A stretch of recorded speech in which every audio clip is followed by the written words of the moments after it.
আসসালামু আলাইকুম। আমি যে একটা কথা বললাম না, যেটা আমার নিজের দিক থেকে বলেছি, হ্যাঁ, কথাটা হচ্ছে আমি যখন 2018-তে আমি বিদেশে আসি, সৌদি আরবে আসি, তখন আসার বছর 19 সালে, যাই হোক 2019 সালে প্রথম বছরের টাকা আমার মারে আমি 10,000 টাকা করে মাসে দিতাম আর আমার ব্যাংকে রাখতাম। তো আমার নিজের পার্সোনাল অ্যাকাউন্ট ছিল, তো আমার অ্যাকাউন্টে জমা করতাম। তো একদিনই আমি মনে করছি আমার মা মনে হয় মানুষের সামনে গল্প করে যে আমার মেয়ে খুব ভালো আছে, আমার মেয়ে যাই অমনি হজ করেছে, আমার 10,000 টাকা দেয়। তো একদিন হঠাৎ করে আমার মারে জিজ্ঞেস করতেছি যে মা, আমি যে তোমার টাকা দিই, তা তুমি কি কারোর সামনে, আমার আত্মীয় স্বজন, মা কত মানুষের সাথে কথা বলে না, বাড়ির মানুষজন আসলে, তুমি কি কারোর সামনে বলো? তো আমার মা তখন বলল কি যে হয় কার সামনে বলবো, বলা যায় যে মেয়ে বিদেশে গেছে, বিদেশেতে টাকা পাঠাই। একটা ছেলে যদি যেত তাহলে গাল গল্প করে বড় করে বড় মুখ করে বলা যেত। মেয়ে মেজুতুলা কি বিদেশে যাওয়ার জন্য নাকি? তো আসলে কথাটা কিন্তু আমার মার কথা সত্যি, কিন্তু আমার একটু অন্তরে লাগলো যে কেন বিদেশে আইছি, আর দুনিয়ার কেউ না জানলে তো মা তুমি জানো। আর আইছি তো কিভাবে রইছি, নামাজ পড়তেছি, তারপর তোমার টাকা পাঠাচ্ছি। তো আমি যাতে খুশি হব সেই জন্য তোমার মুখটা আমি একটু কথাটা শুনতে চালাম। তো আল্লাহ এমন কাজ, আমি দোয়া করলাম আর মারও কথাটা মানে কবুল হয়ে গেছে যে একটা ছেলে বিদেশ গেলে তো আমি তাও বড় মুখ করে বলতে পারতাম।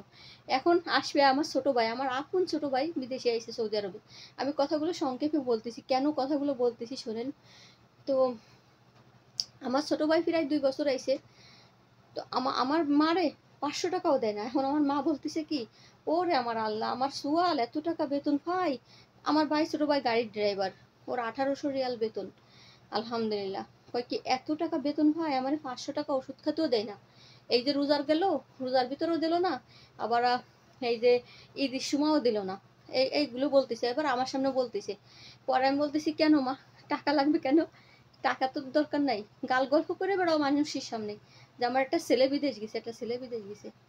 তো এটা তো আমাদের ফ্যামিলি পরিবারে এইগুলো হয়েছে তাই বললাম আমি, কিন্তু এরকম দেখেন গা সব ফ্যামিলি পরিবারের মেয়েরা যতটুকু করে মার জন্য বাপের জন্য, ছেলেরা অতটা করে না। আবার ছেলেরা যেরকম বাপের সম্পদ ভাগ নেয়, সব সব সমান ভাগ নেয়। মেয়েরা দেখেন কত সংসারে ফ্যামিলি পরিবারে আছে, মেয়েরা কোনো জমি জায়গা নেয়ও না, পায়ও না, কারণ ভাই গেয়েও হয় না, তা মেয়েরা নেবে করতে। তো আমরাও আমাদের বাপের জমি নাই, 2 ভাইরে দিয়ে দিছি। তো এখন তো আমি এই যে কিনেছি, আমার মা আর আমার বোন আমার সেই কিনা জমির উপরে বাড়ি করেছে, আলহামদুলিল্লাহ সেইখানে আছে। তো তা নিয়ে তো মামলা চলতেছে, অনেক টেনশন।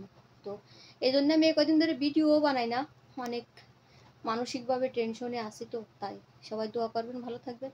আমি কথাগুলো বলতাম না, বললাম যে দেখেন একটা ছেলে মানুষের সব জায়গায় দাম থাকে, আর মেয়েরা এত কিছু কইরো মেয়েরা কোনো জায়গায় দাম থাকে না, দাম পায় না।